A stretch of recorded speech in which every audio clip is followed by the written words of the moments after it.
আল্লাহু আকবার, আল্লাহু আকবার। আসসালামু আলাইকুম। ওয়ালাইকুম আসসালাম রহমতুল্লাহ। মুসলিম ভাই ও বোনেরা সবাই কেমন আছেন? আশা করি ভালো আছেন। কথা বেশি লম্বা করব না।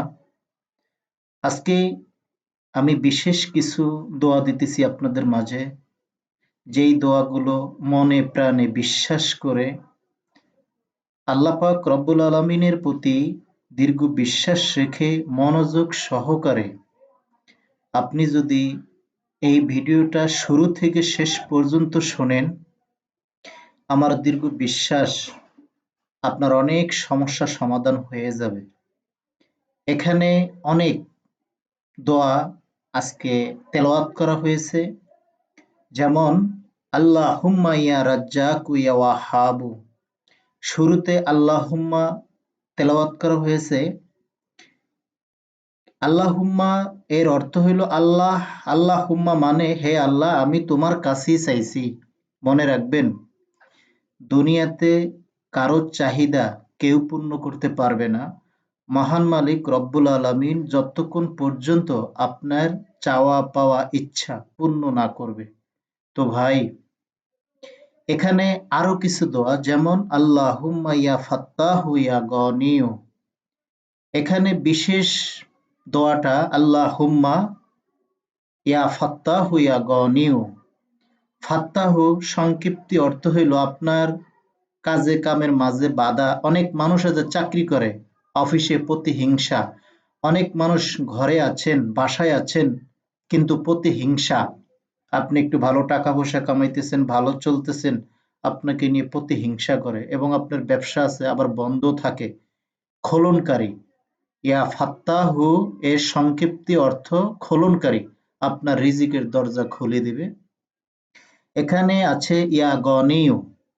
ইয়া গনিয়ু আল্লাহর গুণবাচক নাম, এবং গনিয়ু ডাইরেক্টলি বলতে গেলে ইয়া গনিয়ু মানে আল্লাহই সবচেয়ে বড় ধনী। এখানে উল্লেখ করা আছে আল্লাহুম্মা ইয়া মুগনিয়ু। ভাই, সেম কথা। আল্লাহুম্মা মানে হে আল্লাহ, আমি তোমার কাছেই সাহায্য চাই, তোমার কাছেই চাই, দুনিয়ার কারো কাছে চাই না। এখানে আরো আছে আল্লাহুম্মা ইয়া জাল জালালি ওয়াল ইকরাম। ভাই, আমাদের বর্তমান সমাজ একটা অসুস্থ সমাজ। কেউ ভালো নেই। কারো ছেহের জাদু সমস্যা, কারো সাংসারিক স্বামী স্ত্রীর মাঝে সমস্যা, কেউ ব্যবসা বাণিজ্য নিয়ে সমস্যা আছেন, কেউ প্রবাসে আছেন, দেশে আপনার স্ত্রী সন্তান বেতাল হয়ে গেছে, তাল ছাড়া বেতাল ভাবে হাঁটা চলা করে, চলাফেরা করে, তাতে আপনার মান সম্মান নষ্ট হয়ে যাচ্ছে ভাই। এবং আপনার ব্যবসা ভালো চলতেছে না। দিনের দিন আপনার সংসারে কেমন জানি একটা অশান্তি বিরাজ করতেছে, অশান্তি বিরাজ করতেছে। তো আমি বলবো ভাই, আপনি শুরু থেকে শেষ পর্যন্ত মনোযোগ সহকারে এই আমলগুলো শোনেন এবং করেন। দেখেন, ইজমে আজমের মাঝে বলা হয় আল্লাহুম্মা ইয়া জাল জালালি ওয়াল ইকরাম। ম্যাক্সিমাম মানুষ আপনারা জানেন এই নামের কত ফজিলত। আমার এই ছোট্ট জ্ঞানে আমি বলে শেষ করতে পারবো না যে এই আমলের, এই নামের কত অসংখ্য ফজিলত। তারপরে আছে আল্লাহুম্মা ইয়া কাদি আল হাজাত। ভাই, আমাদের প্রত্যেকেরই মনের মাঝে একটা আশা থাকে, আকাঙ্ক্ষা থাকে, নিয়ত থাকে। কার কাছে চাই? আল্লাহর কাছে চাই। ভাই দেখেন, দুনিয়াতে মা বলেন, বাবা বলেন, প্রতিবেশী বলেন, যাকেই বলেন না কেন, ধনার্থ ব্যক্তি বলেন, কেউ আপনার চাহিদা পূর্ণ করতে পারবে না। চাহিদা পূর্ণ করতে হইলে মনে প্রাণে একমাত্র বিশ্বাস করতে হবে আল্লাহকে। আল্লাহ চাইলে আপনাকে পরিবর্তন করে দিতে পারে। আল্লাহ চাইলে আপনার ভাগ্যের চাকা ঘুরিয়ে দিতে পারে ভাই। কারণ আল্লাহই সবচেয়ে বড় ধনী, আল্লাহই সবচেয়ে বড় ধনী। এ কথা আপনার থেকে মানতেই হবে, মানতেই হবে। আপনি জানেন আল্লাহুম্মা ইয়া রাজ্জাকু ইয়া ওয়াহাবু প্রথমে আমি জপ করেছিলাম। এই আমলের মাঝে আছে রাজ্জাকু। সবাই জানেন রাজ্জাকের মালিক একমাত্রই আল্লাহ। আল্লাহর এক গুণবাচক নাম ইয়া রাজ্জাক। আপনি যখন রাজ্জাকু ইয়া রাজ্জাক বলে ডাকেন, ভাই আল্লাহ পাক রব্বুল আলামিন তার মহব্বতে এমন জোশ মারে, আপনি বন্দা যখন বলেন ইয়া রাজ্জাকু, আল্লাহ সাথে সাথে ফেরেশতাদের মাধ্যম দিয়ে আপনার রিজিকের ব্যবস্থা করে দেয়। এখানে উল্লেখ করা আছে ইয়া ওয়াহাবু, আপনারা সবাই কম বেশি জানেন ইয়া ওয়াহাবু এই নামটা সবচেয়ে সম্পদশালী, শক্তিশালী। কেননা এই নামের আমল করেছিলেন, অনেক কিতাবাদিতে দেখা যায়, সোলাইমান আলাইহিসসালাম। সোলাইমান আলাইহিসসালাম একজন প্রভাবশালী ধনাঢ্য নবী ছিলেন। হ্যাঁ, এবং অনেক কিতাবই দেখা যায় যে ইয়া ওয়াহাব মানে অনেক শক্তিশালী, অনেক ধনাঢ্য, যে নামের আমল করেছিলেন সোলাইমান আলাইহিসসালাম।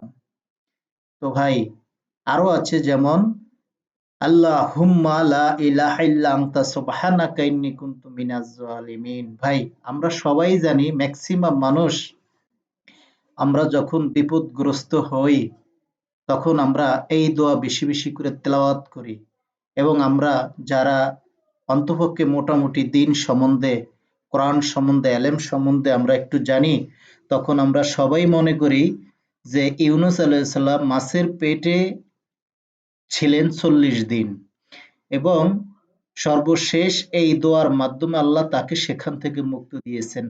তো আমরা যখন কোনো বিপদগ্রস্ত হই, কোনো সমস্যায় জর্জরিত হই, তখন আমরা এই দোয়া তেলাওয়াত করি। আর আমরা আল্লাহর কাছে বলি, হে আল্লাহ, হে আমার রব, হে মালিক, আমি এই সমস্যায় আছি, ইউনূস আলাইহিস সালামের উসিলায় তুমি আমার এই সমস্যা থেকে সমাধান করো। আমরা অনেকেই বলি। আরেকটা নাম আছে আল্লাহুম্মা লা ইলাহা ইল্লাল্লাহুল মালিকুল হাক্কুল মুবিন। লা ইলাহা ইল্লাল্লাহুল মালিকুল হাক্কুল মুবিন। দেখেন, আমাদের বর্তমান সমাজ, আমরা সবাই যে যার জায়গা থেকে অভাবী। আপনি যদি ১০০ কোটি টাকার মালিক হন, আপনিও অভাবী। আপনি যদি হাজারো কোটি টাকার মালিক হন, আপনি অভাবী। একজন ভিক্ষুক, সে তার কাছেই অভাবী। কিন্তু আমরা চাইবো কার কাছে? একমাত্র আল্লাহর কাছে। ভাই আপনার আমার চাহিদা পূর্ণ করতে পারে একমাত্র আল্লাহ। দুনিয়াতে কেউ কারো চাহিদা পূর্ণ করতে পারবে না। আর মানুষের চাহিদার কোনো শেষ নাই। আপনার সম্পূর্ণ চাহিদা পূর্ণকারী একমাত্র আল্লাহ। এবং এখানে আরো আছে রব্বানা তাকাব্বাল মিন্না ইন্নাকা আনতাস সামিউল আলিম। আপনারা সবাই জানেন, ম্যাক্সিমাম মানুষ, আপনি যখন দোয়া করবেন, দোয়ার কিছু মজক থাকে, সার অংশ থাকে। এখানে আরো একটা দোয়া আছে, রব্বি ইন্নী লিমা আনজালতা ইলাইয়া মিন খয়রিন ফাকিরুন। আপনারা জানেন, ম্যাক্সিমাম মানুষ মূসা আলাইহিস সালামের উপর এই আয়াতটা আল্লাহ পাক রব্বুল আলামিন দয়া করে, মায়া করে, খুশি হয়ে এই আয়াত তেলাওয়াত করতে বলেছিলেন। যখনই মূসা আলাইহিস সালাম এই আয়াত জপ করেছিলেন, সাথে সাথে তার রিজিকের ব্যবস্থা হয়ে গেছে। রিজিকের ব্যবস্থা কে করছে ভাই? আল্লাহ করছে। আপনিও পারেন নাই, আমিও পারি নাই। দুনিয়াতে কেউ কাউকে রিজিক দিতে পারবে না যতক্ষণ পর্যন্ত আপনার আল্লাহ, আমার আল্লাহ, সারা জাহানের বাদশাহ একমাত্র আল্লাহ আপনার প্রতি, আমার প্রতি দয়া না করবে, মেহেরবানি না করবে, ততক্ষণ পর্যন্ত আপনার আমার এক মুঠো লোকমা মুখে দেওয়ার শক্তি নাই। তো ভাই আমরা কি করব? আপনাদেরকে যাহা কিছু আমল দিয়েছি, এগুলো আমার কোনো নিজের বানানো নয়, আমার নিজের ঘরের থেকে, বাড়ির থেকেও নয়, আল্লাহর পাক কালাম থেকে, এবং যেগুলো নবী করিম সাল্লাল্লাহু আলাইহি ওয়াসাল্লাম সাহাবীদেরকে নিয়ে করতেন, রেফারেন্স সহকারে। এগুলা কোনো নিজের গল্প, নিজের বানানো কোনো কিছু না। আমরা মানুষ যখন বিভ্রান্ত হই, আমরা মানুষ যখন হয়রানি হই, আমরা চাইবো কার কাছে? একমাত্র আল্লাহর কাছে। আপনি মনে রাখবেন, আপনার আমার চাহিদা পূর্ণ করতে পারে একমাত্র আল্লাহ। আল্লাহ পাক রব্বুল আলামিন চাইলে আপনাকে আমাকে রাতারাতি ধনী বানিয়ে দিতে পারে। আল্লাহ পাক যদি চায়, আপনাকে আমাকে একদম মুহূর্তের ভিতরে ধনী বানিয়ে দিতে পারে, অফুরন্ত টাকা পয়সার মালিক বানিয়ে দিতে পারে। এটা আপনার আমার বিশ্বাস করতে হবে মনে, দিলে, ইমানে এবং আমলে। আবার আল্লাহ পাক যদি চায়, আপনাকে আমাকে ধনাঢ্য ব্যক্তি থেকেও রাস্তার ফকির বানিয়ে দিতে পারে। কারণ সকালবেলার ধনীরে তুই সন্ধ্যাবেলার ফকির, এটা একমাত্র আল্লাহই পারে। আল্লাহর পক্ষেই সম্ভব, কোনো বন্দার পক্ষে সম্ভব নয়। ভাই, এই আমলটা আপনারা ভিডিওটা শুরু থেকে শেষ পর্যন্ত মনোযোগ সহকারে শোনেন। যদি পড়তে পারেন তো আলহামদুলিল্লাহ। পাক কালাম সত্য, আল্লাহ সত্য। আল্লাহর কালাম কারোর সাথে বেইমানি করে না, কেননা আল্লাহর কালাম তো সত্য। সত্যের বাণী সত্য প্রকাশ পায়। আপনি আর আমি আজকে আছি কালকে নাই, মৃত্যু আপনার জন্য আমার জন্য অনিবার্য। আল্লাহর কালাম আল্লাহ নিজেই হেফাজত করবেন। তো ভাই, আমরা আল্লাহ পাক রব্বুল আলামিনের প্রতি সম্পূর্ণ আস্থা এবং দীর্ঘ বিশ্বাস রেখে এই আমলগুলো মনোযোগ সহকারে শুনি এবং মনে মনে আপনার নিয়ত করেন আপনি কি সমস্যা আছেন। ভাই, আপনি কি সমস্যা আছেন সেটা আপনি ভালো জানেন, আলিমুল গাইবের মালিক ভালো জানে, আমি জানি না। সেজন্য আপনি যখন এই দোয়াগুলো শুনবেন, মনে মনে আপনি আপনার যে সমস্যায় আছেন, আপনার কি প্রয়োজন, চাওয়া পাওয়া খোদার কাছে পেশ করেন মনে মনে। ভাই, আল্লাহর যদি মর্জি হয়, আল্লাহ পাক যদি আপনার উপরে দয়া মায়া করে, মুহূর্তেই আপনার সবকিছু পরিবর্তন ঘটিয়ে দিতে পারে। তার নামই আল্লাহ। আপনি মনে রাখবেন, তার নামই আল্লাহ। আপনি বিশ্বাস আমাকে করার দরকার নাই তো, আপনি বিশ্বাস করবেন একমাত্র আল্লাহকে। আল্লাহই চায় আপনার বিপদ থেকে উদ্ধার করতে পারে। আপনি শারীরিক অসুস্থ আছেন, আপনাকে সুস্থতা দান করতে পারে। আপনি মানসিক চাকরি বাকরি নিয়ে প্রেশানে আছেন, আল্লাহই আপনার প্রেশান দূর করতে পারে। আপনি সাংসারিক অশান্তিতে আছেন, আল্লাহই চাইলে আপনার অশান্তি দূর করতে পারে। আপনি চাকরি বাকরি নিয়ে সমস্যা আছেন, বেকার জর্জরিত আছেন, কারো থেকে টাকা পয়সা পাবেন, দিতেছে না, ঘোরাঘুরি করতেছে। আপনি এই ভিডিওটা শুরু থেকে শেষ পর্যন্ত মনোযোগ সহকারে আমলগুলো শোনেন, নিজেও তেলাওয়াত করেন এবং মনে মনে আপনি নিয়ত করেন, হে আল্লাহ, তোমার বাণী শুনতেছি, এই তোমার বাণীর উসিলায় তুমি দয়া করে মায়া করে আমার এই সমস্যা থেকে আমাকে তুমি সমাধান দাও। ভাই, দেখবেন চোখের পলকে আপনার সমস্যার সমাধান হয়ে গেছে। কারণ আল্লাহ চাইলেই সম্ভব।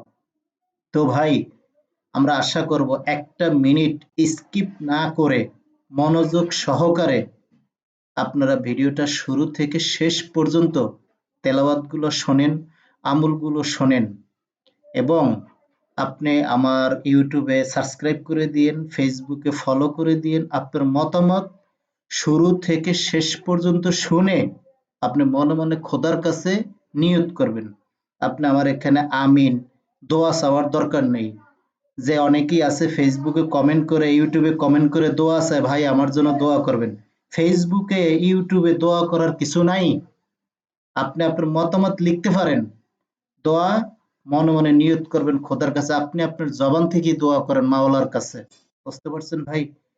আল্লাহ আপনাদের সবাইকে কবুল করুক, সবাইকে সব সমস্যা থেকে সমাধান করুক, প্রতিটা মানুষের মনের ইচ্ছাগুলা আল্লাহ পাক পূর্ণ করে দিক, আমিন। সবাই মনোযোগ সহকারে তেলাওয়াতগুলো শোনেন, আমলগুলো শোনেন। কেউ একটা মিনিট স্কিপ করবেন না, আপনাদেরকে দু হাত জোর করে বলি, কেউ স্কিপ করবেন না, মেহেরবানি করে। চলেন শুনি। بسم الله الرحمن الرحيم اللهم يا رزاق يا وهاب، اللهم يا رزاق يا وهاب، اللهم يا رزاق يا وهاب، اللهم يا رزاق يا وهاب، اللهم يا رزاق يا وهاب، اللهم يا رزاق يا وهاب، اللهم يا رزاق يا وهاب، اللهم يا رزاق يا وهاب، اللهم يا رزاق يا وهاب، اللهم يا رزاق يا وهاب، اللهم يا رزاق يا وهاب، اللهم يا رزاق يا وهاب، اللهم يا رزاق يا وهاب، اللهم يا رزاق يا وهاب، اللهم يا رزاق يا وهاب، اللهم يا رزاق يا وهاب، اللهم يا رزاق يا وهاب، اللهم يا رزاق يا وهاب،